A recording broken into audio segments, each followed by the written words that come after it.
For the past 16 years, we at Forum for the Future have been working with organisations from around the world to help create a sustainable future. We partner with some of the world's leading companies, from Nike to PepsiCo, from Hewlett-Packard to Sony. We're a not-for-profit, and we believe that the only move towards a sustainable future can be achieved if we bring organisations together to tackle complex challenges that they can't tackle on their own. I myself have been at Forum for over a decade, advising some leading brands on how they can be both sustainable and successful. Thank you for the invitation to address you today. Forum for the Future is committed to minimising its environmental impact, and we are trialling tools such as video and remote meeting technology to help us engage with people without having to fly to do so. We hope this video address is an approach that works and that others can use in the future. I know many of you there in Chile are currently exporting to markets like the UK, Europe and the US, or are hoping to do so in the future. You're obviously keen to be up to speed on current consumption trends and patterns in these markets, but it's equally or even more important to think about possible future trends in these particular markets. I'm going to talk today about some of the key insights we've gained from years of experience working with leading brands on sustainable consumption. In 2011, we completed our Consumer Futures 2020 project. We brought together Unilever and Sainsbury's, one of the UK's leading retailers. We brought them together to work as a major brand producer and a retailer. I'm here today in a Sainsbury's store in central London, which sells many thousands of product lines every day, including some of Unilever brands, from Hellmann's mayonnaise to Dove beauty products. Being able to anticipate what consumers might want and how they might behave in the future will ensure that you will still be in business in 2020. Sustainability issues such as climate change, water scarcity, biodiversity loss, desertification and health-related disorders such as obesity are increasingly relevant to your work, and none of these issues is good news. But if you tackle these issues, plan for them and work to make them into opportunities, you will survive and you will thrive. And you will be prepared to sell to retailers and brands in markets such as Europe and the US, where consumers are already demanding sustainable products and where this behaviour will be the norm by 2020. Over the next 10 minutes or so, I'm going to explain why we think using futures tools such as scenarios, descriptions of possible future worlds, which many of you may not have used before, is vitally important. I'll talk through some of the trends we're more certain about and some that we're less certain about. I'll describe some of the possible ways in which consumers might be behaving differently in the future in developed world markets, and I'll talk through the main conclusions from our Consumer Futures work, and I'll talk about what that could mean for you who are here today. We've used scenarios to help companies as diverse as Levi's, Hewlett-Packard, PepsiCo and Tesco to take a look at the future. Scenarios have helped them develop new strategies, come up with new sustainable product and service ideas, and approach their business differently. Chilean businesses that are genuinely interested in strengthening their innovation processes need to understand and use tools such as scenarios to generate solutions to global issues and to local challenges. The key message from Consumer Futures is that future consumers will not only be demanding more sustainable products and services, they'll be expecting brands to help them live more sustainably.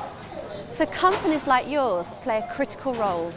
We all know consumer demand is a key business driver for both retailers and consumer packaged goods companies. But consumers might not have enough information, choice or even motivation to make sustainable choices about how they buy and use products. We're therefore stuck in a vicious circle, which only allows incremental improvements on sustainability. This will not deliver the radical changes we need in order to create a prosperous, low-resource world. Forum for the Future brought together Unilever and Sainsbury's to create Consumer Futures 2020 to break this cycle and to instead stimulate consumer demand for sustainable products and make sustainability mainstream. The crucial element was that key people at both Unilever and Sainsbury's shared that goal. They saw the multiple benefits of Consumer Futures. First, to generate new insights and to work together to develop new and more sustainable joint initiatives. Secondly, to improve relationships between the two businesses.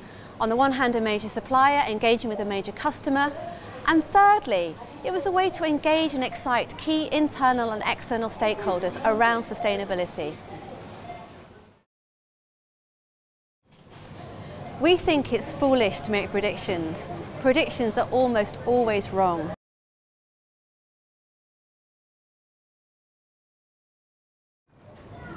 However, we do think it's really important to think about the future, to plan for what might be coming, and critically to help shape a more positive future. That's why we at Forum for the Future do so much work on futures, using a set of tools to interact and understand what might be coming.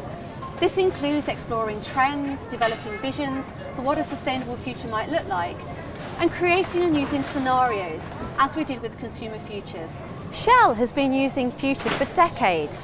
As a result, Shell was better prepared to deal with the oil shocks of the 1970s and perform more strongly than its competitors. Whilst we can't predict the future, we can explore the direction of current trends and plan for those that we're more certain about, and make contingency plans for those that we're far less certain about. So just to pick out some of the key trends that we're more certain about: demographic growth. The global population is over 7 billion and growing. 60 years ago, it was only 3 billion. We will share our planet with over 9 billion other people by 2050, and more people will live in cities. Then take resource scarcity. Many natural resources will be increasingly scarce. 2/3 of the global population will face water scarcity within 15 years. Land will be scarce as cities grow and as land is degraded, and as competition for land intensifies, whether that's from biofuels or bioplastics or other demands.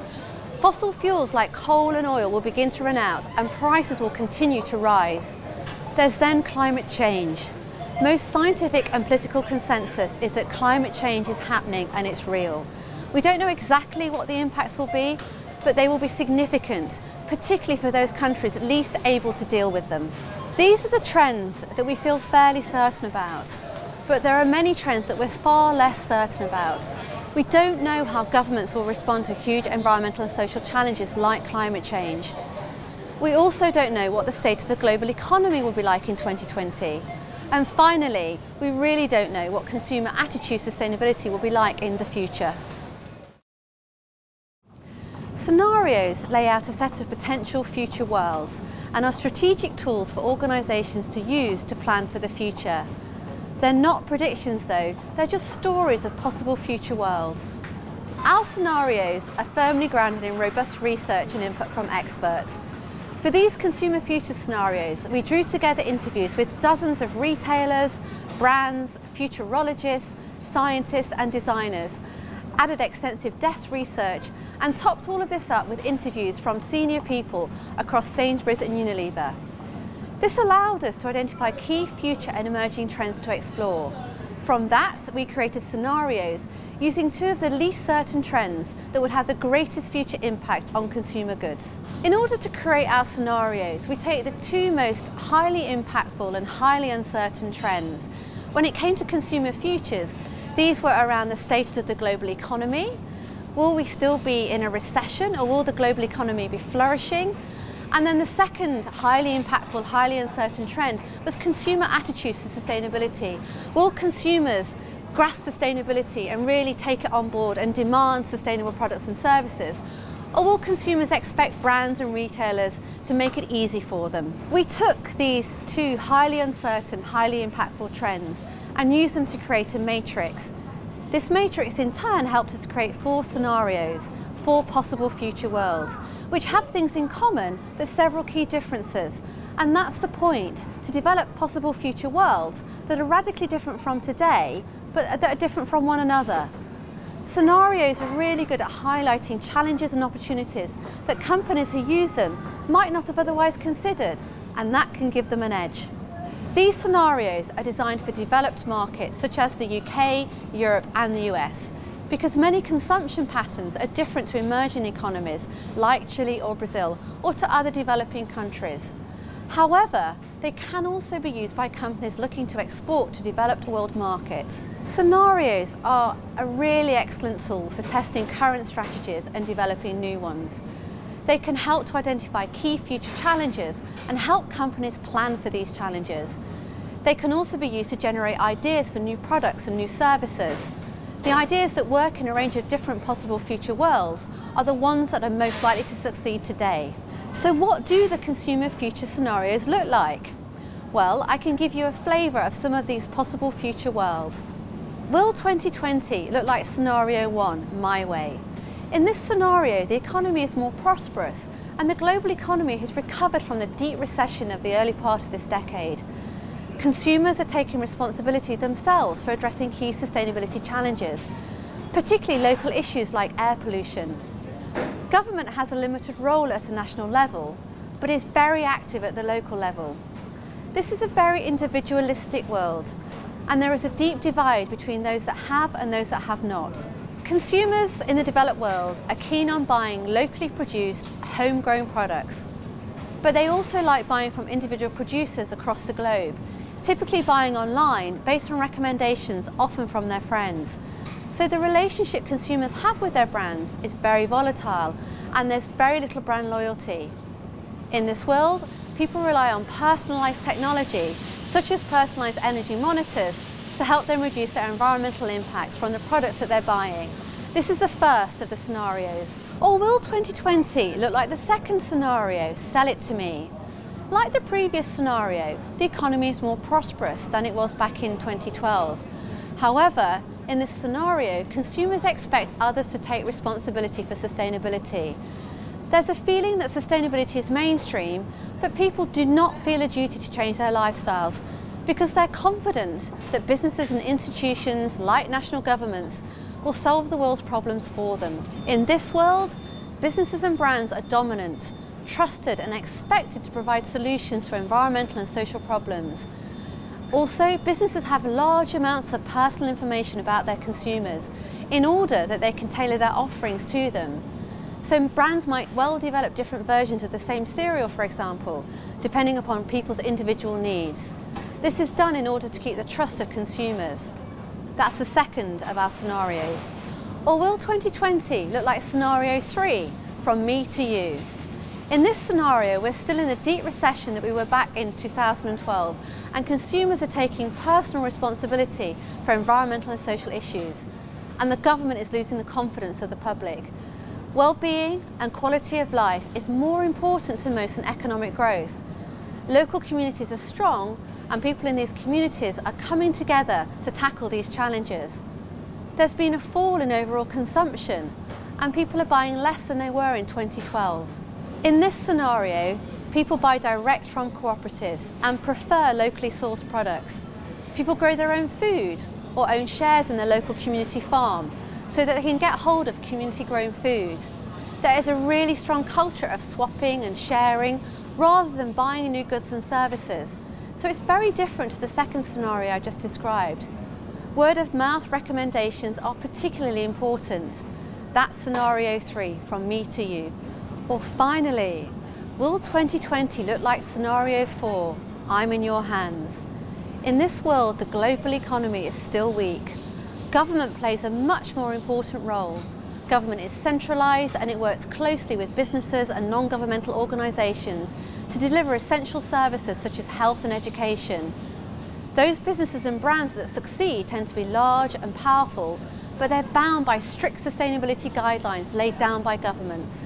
As a result, customers have very long-term relationships with brands. In many cases, people choose brands for life, so they might choose a particular brand, for example, to provide them with a whole range of products and services, from groceries to healthcare. In this world, society is more equal, and there's a strong sense of community and national identity. So that's our fourth and final scenario. Remember, these are 4 possible worlds for 2020. They're not designed to be predictions. Instead, they're intended to be a tool to get you thinking about what your operating context might be like in 2020 and try to get into the heads of future consumers so that you can prepare better and be more resilient businesses. Consumer Futures 2020 is now being used by Sainsbury's and Unilever to develop ways of working together that will deliver both sustainability and commercial benefits, and that will help drive more sustainable consumer behaviour. As a result of this project, the 2 organisations are working more closely together in a whole range of different areas, And lots of other brands have used consumer futures tools to help them with their strategies as well. The key message from this work is that businesses and brands should start taking action now to prepare for a rapidly changing economic, environmental and social climate. There were 5 particular recommendations that came out of our work. Number 1, brands should start to take innovative business models to market. Experiment with different business models, like retailers leasing rather than selling equipment such as televisions, because leasing has a much lower environmental impact than ownership. Secondly, companies should work with their supply chains to find new solutions. Sainsbury's in the UK has worked with Unilever, a major supplier, with great success. Number 3, think about strengthening local brands, local production and engagement with local communities wherever possible. Consumers in the future will increasingly demand products and services that add value, whether that's added value in the form of potential environmental benefits from local sourcing, or added value in the form of developmental and economic benefits, which can arise from sourcing from communities abroad. So in the future, brands will want to strengthen engagement with the communities from where they source and where they operate. Fourthly, think about building up long-term trust with consumers through transparency. Businesses which open their supply chains to scrutiny now will earn trust from consumers both now and into the future. It's already working for brands like Patagonia, the outdoor clothing and apparel brand, who with its Footprint Chronicles have allowed people to look online and look at where and how their products are made, and even look at what the environmental and social practices are of the factories and mills that make the products. And number 5, think about using the power of marketing to accelerate sustainability. Rather than investing millions of dollars to sell more stuff, brands could use their power to help consumers buy and behave more sustainably. Unilever, for example, is encouraging people to take shorter showers and to reduce the environmental impact of their shower products. So what does this all mean for Chilean businesses wanting to export to foreign markets? I think there are 3 key implications. Firstly, plan for change. The way exports are priced is likely to change significantly into the future. It's very likely that the cost of carbon, of water and other natural resources will be factored into price by 2020. What that means is that products made by businesses that are very high carbon or very water intensive may in the future become prohibitively expensive. So businesses should prepare for this by reducing the environmental impacts and boosting the social and economic impacts of their products. Second, consumer demand is set to change. It's vital that exporting businesses develop closer relationships with their end consumers, as consumers will want to know much more about how and where the products that they buy are made. Chilean businesses need to develop strong and authentic stories of how they are growing and making products in a more sustainable way. Be open to the possibility that consumers might not expect or even demand year-round availability of all types of fruit and vegetables into the future, something we're very accustomed to in the UK today, for example. This is because counter-seasonal products may become more expensive if they have to be flown in with additional costs of oil and carbon, but also because consumers in the West are becoming increasingly aware of sustainability. There are signs that sustainability is already beginning to mainstream. Take the UK, for example. Fair trade sales have grown from less than $50 million 10 years ago to nearly $1.8 billion today, and they've continued to grow throughout a really tough recession.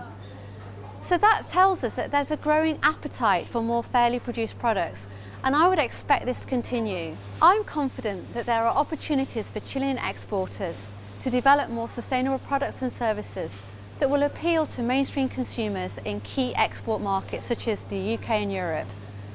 And if they're appealing to mainstream consumers, then importers and major retailers in these countries, like the US, Europe and the UK, will want to source from places that can demonstrate strong sustainability credentials. Thirdly, it will be really important for exporters to develop deeper relationships with their own supply chains and to work much more closely in partnership. So, to recap. Firstly, expect future rises in input costs, which may mean planning today for very different pricing structures tomorrow. Secondly, expect sustainable consumption in the UK, Europe and the US, some of your key export markets, to mainstream. So go and make sustainable products and services that will appeal to that audience and tell the story behind that. And thirdly, work in partnership with others in your supply chain to make that happen. Exporting in a bubble will not be possible for much longer. I'd really encourage you to think about what consumers of the future might be doing and how they might be behaving, and to explore what the implications are for your organisations, and then plan to mitigate the negative impacts and work out how you can seize the opportunities that sustainability presents. Good luck with the journey.